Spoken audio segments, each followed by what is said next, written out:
Okay, so today we're going to dive into this sort of invisible battle that's happening right now on our screens, in our inboxes everywhere. It's this brand new kind of war where AI is actually both the weapon and the shield in this huge fight against cyber fraud. We're going to look at how criminals are using it to create these, well, perfect scams, and how one country is building an entire AI-powered defense to fight right back.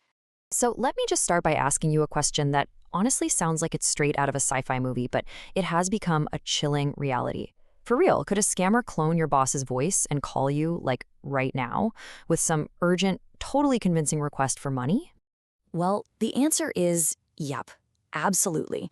And with the latest AI tools, all it really takes is just a few seconds of audio, maybe from a public interview or a company video they found online. This isn't some threat that's coming in the future, it's here right now. And frankly, it's one of the simplest tricks in a criminal toolkit that's growing bigger and scarier every single day.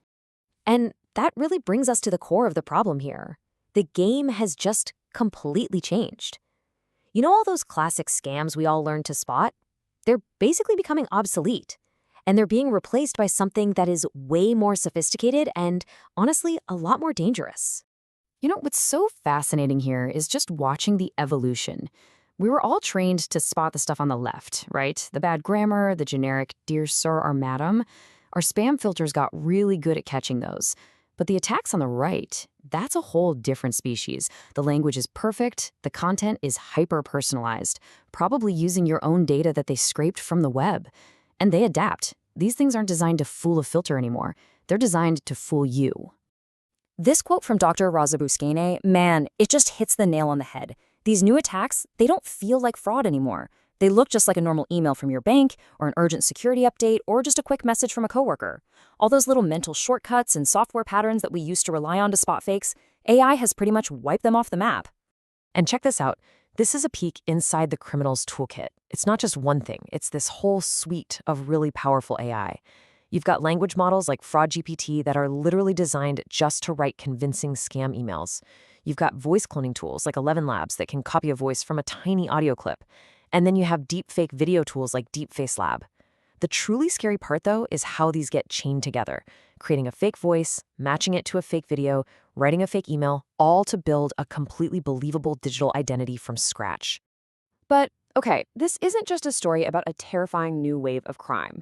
It's also about a new wave of defense. Because while the criminals are getting good with AI, so are the people fighting them. So let's take a look at how one small country, Lithuania, decided to tackle this threat head-on. And they are not taking this lightly at all.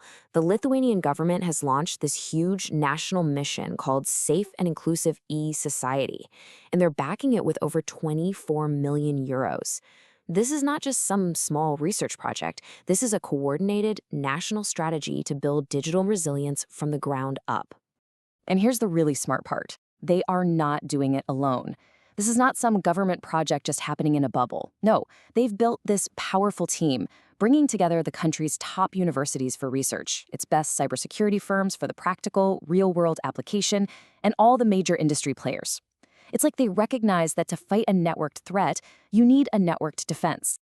So what does this big national mission actually look like on the ground? Let's break down the blueprint and see exactly what they're building to fight back. Their plan has a few different parts. First, they're focusing on financial services, because that's obviously a huge target for AI fraud. Step 2 is all about protecting critical infrastructure, things like power grids. Step 3 goes right after the societal threat of disinformation, by using AI to spot those coordinated bot networks.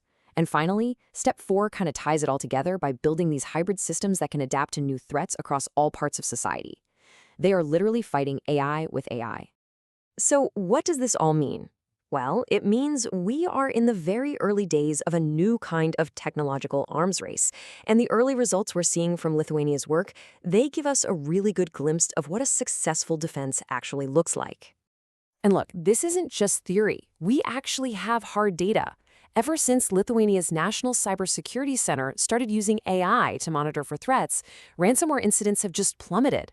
As you can see in this chart, they managed a 5-fold reduction in just 1 year. I mean, that is a stunningly effective result. It proves this proactive, collaborative approach makes a real, tangible difference. But here's the real takeaway, the big picture. This whole effort isn't just some technical exercise in cybersecurity. As the people leading the mission say themselves, it's about building and reinforcing the foundation of trust. I mean, think about it. If people are too scared to use digital services, our e-society just can't function. This mission is all about making sure citizens can trust and take part in the digital world, even as the threats get smarter. Which leaves us with a final and pretty crucial question. As we go deeper into an age where a machine can perfectly mimic a person you know and trust, is our greatest vulnerability the technology itself? Or is it our very human instinct to trust what we see and what we hear? That's the question we're all going to have to figure out in the years to come.